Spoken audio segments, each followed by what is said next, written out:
تھی کہ 5 اور 7 ہزار فٹ کی بلندی کے اوپر کچھ 4 لاکھ لوگ رہ رہے تھے. آپ کی اسسمنٹ کیا ہے؟ وہ ان کی اسسمنٹ صحیح تھی, 4 لاکھ کے قریب میکسیمم تھے. تو ان کو ہم نے کچھ 1.25 لاکھ کے قریب ایک کمرے بنا کے دے دیے دسمبر کی 10 تاریخ تک. اس کے بعد ہم نے کنسنٹریٹ کیا 2000 اور 5000 فٹ کی درمیان, اور فروری تک خدا کے فضل سے اوور آل سب کی کمبائنڈ ایفرٹ سے 4.25 لاکھ کے قریب ان کو کمرے دے دیے. صاحب, آپ کی چیف آف آرمی صاحب کو یہ کیوں کہنا پڑا چوٹیوں پہ رہنے والے وادیوں میں آ جائیں؟ دیکھیے, یہ آپ پتہ نہیں پھر کس کانٹیکسٹ میں بات کر رہے ہیں. کانٹیکسٹ میں بات کر رہا ہوں, چوٹیوں پہ رہنے والے وادیوں میں آ جائیں. 22 اکتوبر 2005 صدر مشرف. دیکھیے, یہ 22 اکتوبر کی بات ہے, اور میں نے آپ کو ابھی بتایا کہ ہم 22 فروری ہم کلیئر ہو چکے تھے. نو آپ کو میں نے ابھی یہ بتایا کہ تیسرا ہفتہ جو اکتوبر کا تھا, وہاں ہم انالیسس کر رہے تھے کہ کیا کچھ ہو سکتا ہے اور کیا آسانی پیدا کی جا سکتی ہے لوگوں کے لیے. اس لیے شاید یہ اسٹیٹمنٹ دی گئی ہو کہ لوگ اگر نیچے آ جائیں گے وادیوں میں ایڈمنسٹریٹولی کنوینئنٹ. لوگ آنے کیوں نہیں چاہ رہے تھے؟ کیا یہ حقیقت ہے کہ جو لوگ اوپر کے علاقوں میں زلزلے سے متاثر ہوتے ہیں وہ نیچے آنے کو تیار ہی نہیں تھے؟ جی, وہ اس لیے کہ ان کی ایک ہر قوم کی اور ہر لوگوں کی ایک خاص مینٹلٹی ہوتی ہے. ہمارے جو یہ بھائی ہیں جس علاقوں میں رہتے ہیں, آپ دیکھیے لائن آف کنٹرول پچھلے 5 دہائیاں ایکٹیو رہی, روز گولہ باری اور فائرنگ ہوتی تھی. کتنی کیجولٹیز انہوں نے اٹھائی, کبھی گھر بار چھوڑا, یہ تو وہیں پہ رہے. تو زلزلہ تو ایک اور قسم کا سانحہ تھا. ان کا سب کچھ معلوم ہوتا ہے تو وہی گھر, وہی تھوڑی سی زمین ہوتی ہے, صدیوں کی اٹیچمنٹ ہے اس کے ساتھ. بہرحال جو ایموشنل ان کی کمٹمنٹ تھی وہ وہیں رہے. یعنی کہ ایک بریک جائے گا نہیں, ہمارے ساتھ رہے گا.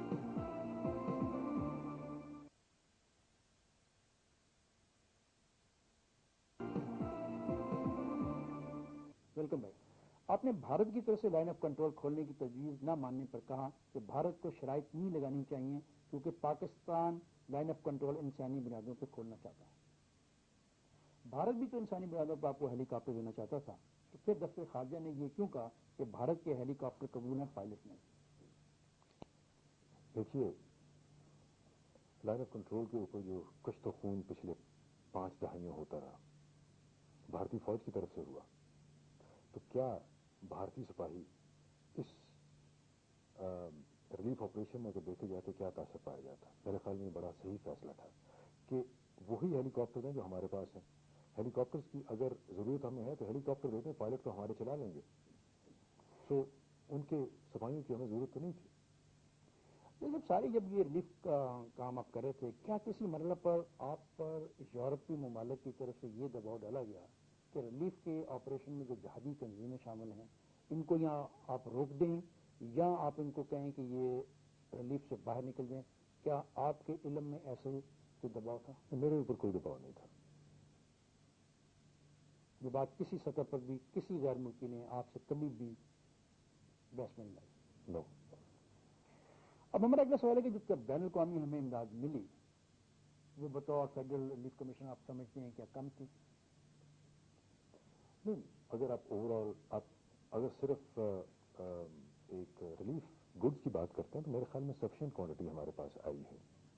جہاں تک آپ کا اگر سوال یہ ہے کہ جو پیسہ انہوں نے پلج کیا کیا وہ پورا ہے کہ نہیں ہے, یا کم ہے یا زیادہ ہے, وہ تو سوال میں پہلے کر چکا ہوں آپ سے, اور آپ نے کہا کہ جو پلیجز تھیں میں نے کہا کہ وہ ایک خاص ٹائم فریم کے مطابق جو ممالک ہیں وہ اپنی ضروریات اور اپنی کمٹمنٹس کو دیکھ کے دیتے ہیں. اس کے مطابق ہمارا جو اکنامک افیئر ڈویژن ہے ان کے ساتھ متبادر رابطے میں ہے. کیا آپ آج یہ بات محسوس نہیں کرتے ہیں کہ ہمیں مانیٹرنگ کا ایک ایسا نظام ایوالو کرنا ہوگا جس میں ہم بہت تنبیہی کے ساتھ, بہت تیزی کے ساتھ لوگوں کو امداد پہنچا سکیں؟ اس میں تو کوئی دو رائے نہیں کہ ایک آرگنائزیشن کام ہو رہا ہے. جی, اس سلسلے میں کام یہ ہو رہا ہے کہ حکومت آلریڈی فیصلہ کر چکی ہے نیشنل ڈیزاسٹر مینجمنٹ اتھارٹی بنانے کا.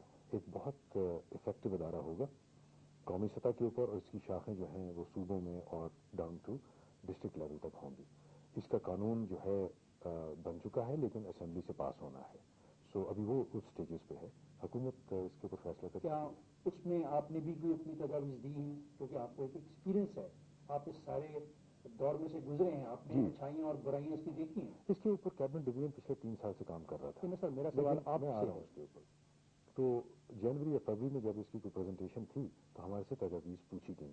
وہ تجاویز دینے کا فائدہ یا نقصان یہ ہوا کہ یہ ذمہ داری ابھی مجھے سونپ دی گئی ہے کہ اس ایجنسی کو میں ریز کروں. ٹھیک ہے, مطلب دیکھیں آپ کے پاس تجربہ ہے نا, آپ نے یہ تمام تباہی کو اپنی آنکھوں سے دیکھا اور آپ نے ریہیبلیٹیشن اور ریسکیو کے تو مختصراً یہ کہ تجاویز مانگی ہم نے دی، لیکن یہ ذمہ داری ابھی ہمارے ذمہ پڑ گئی۔ جناب صاحب، جو امداد آئی اس میں کس نے کیا دیا اور کہاں خرچ ہوا، کیا اس کا کوئی ریکارڈ موجود ہے؟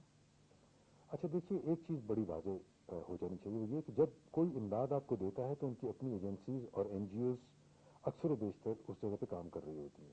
یہ تمام امداد جو ہے یہ اکثر و بیشتر وہ خود ڈسٹریبیوٹ کرتے ہیں، لہٰذا ہمیں یہ علم ہے کہ کس نے کتنا دیا، کس علاقے میں کام کر رہا تھا، یہ ہم ڈیٹا شیئر کرتے تھے۔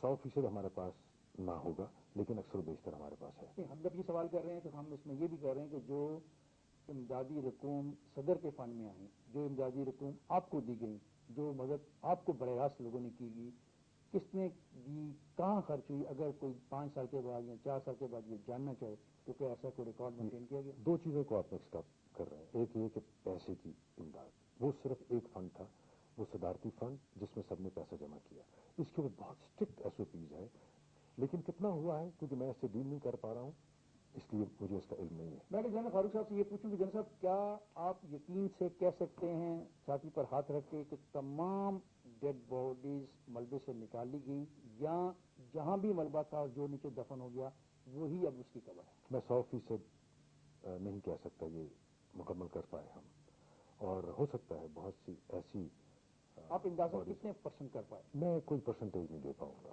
لیکن یہ ہے کہ اکثر و بیشتر جہاں جہاں سے جو کبھی بھی اس کی اطلاع ملی، فوجی جوانوں نے دن رات ایک کر کے اس ملبے کو اٹھا کے باڈیز کو نکالا، لیکن 100% ہم نہیں کہہ سکتے کہ ہم 100% اس میں کامیاب ہوئے۔ جیسے بھی ہم جب ویلیز کو دیکھتے ہیں تو ہم لوگوں نے یہ محسوس کیا کہ کاغان ویلی اور نیلم ویلی دو ایسی ویلیز آپ کو فیس کرنی پڑی جہاں پہ آپ کو پہنچنے میں بہت مشکلات، کیا وجوہاتی لینڈ سلائڈ کی وجہ سے نہیں جا پا رہے تھے، سڑکیں نہیں تھیں؟ اگر آپ تصاویر دیکھیں اس علاقے کی تو آپ کو پتہ چل جائے گا کتنی مشکل سے یہ سڑک بنی، اور پھر یہ کہ اتنی شیئر فالز ہیں، اس کی جیومیٹری اتنی ڈیفیکلٹ ہے کہ زلزلے سے، جس کا کہ مرکز مظفر آباد تھا اور مظفر آباد سے نیلم ویلی شروع ہوتی ہے، تو نیلم ویلی کی سڑکیں جو ہیں اور پل ہیں ان کی اگر آپ شکل دیکھیں تو وہ تو بالکل ایسے مروڑ توڑ کے پھینک دی گئی ہے، تو نیلم ریور میں پڑی ہوئی تھی۔ اسی طرح آپ کاغان کی طرف دیکھیں تو 6 ارب روپے لگا کے جو آپ نے سڑک بنائی تھی اس کا اکثر و بیشتر نام و نشان نہیں ہے۔ لہذا جب یہ صورتحال ہو تو ہمیں ایک نئے سرے سے پہلے میول ٹریک بنانا پڑتا تھا، اس کو جیپ پر کنورٹ کرتے تھے، پھر اس کے اوپر ٹرک چلاتے تھے، لیکن ہر دوسرے دن تو وہ دوبارہ لینڈ سلائڈ آ جاتی تھی، ہزاروں کے قریب تو آفٹر شاکس آئے جس کی وجہ سے پھر ملبہ اوپر آ جاتا تھا، اس لیے دشواری پیش آ رہی تھی وہاں پہنچنے میں۔ جیسا آپ کا کیا خیال ہے کہ یہ جو نیلم ویلی اور کاغان ویلی کی سڑکیں ہیں اب یہ بحال ہو گئی ہیں مکمل طور پہ؟ نو، ابھی تک مکمل طور پہ بحال نہیں ہوئی، اس کے اوپر نئے سرے سے آپ کو سڑکوں کو بنانا پڑے گا۔ بحال اس لحاظ تک تو کھلی ہوئی ہیں، لینڈ سلائڈ جاتی ہیں، کلیئر کر کے ٹریفک کو دوبارہ چلا دیا جاتا ہے، لیکن یہ وہ بلیک ٹاپ روڈز نہیں ہیں جو پہلے ہوتی تھی۔ ہم نے یہاں بریک جائے گا نہیں، ہمارے ساتھ رہیے گا۔